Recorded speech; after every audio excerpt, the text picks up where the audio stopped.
What is going on, everyone? Welcome into Big Time Football Talk. Today I want to get into this. So I want to talk about the Alabama Crimson Tide's 2020 outlook. The Alabama team had somewhat of a disappointing season by their standards last year, finishing up with 2 losses and falling short of their goals of getting to the playoffs, something that they had done every single year under Saban since it started in 2014. This year fell just a little bit short of that. They lost that heartbreaker to Auburn is what cost them.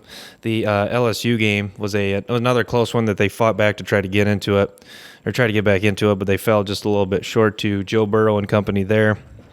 So this year will be interesting. Saban, I think this team will be hungry. This is a team that's a little more experienced in the secondary now with Patrick Surtain coming back at corner, and they have Josh Jobe as another talented corner. LeBrian Ray is a defensive end that missed a lot of games this year. He will return this year for Alabama. Also, the quarterback spot looks pretty solid, even though they do lose Tua's brother out of the competition. They have guys like Bryce Young, a number 1 dual threat quarterback out of California that'll come in and has a chance to play early. Also, Mac Jones, a guy that started several games last year after the Tua injury.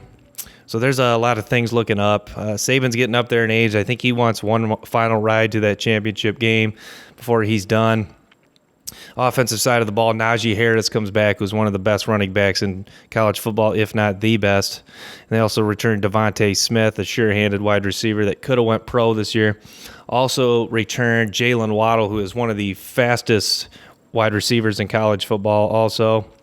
Offensive line with some experience led by Alex Leatherwood, who will be a senior. So there's a lot of things pointing up to Alabama. Favorable schedule open up with the USC Trojans at Arlington, Texas this year. That should be a game to watch. Hopefully USC will have football this year because there's been a discussion that they might. So that should be a heck of a game right there.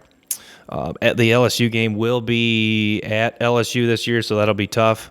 But things are pointing up for Alabama.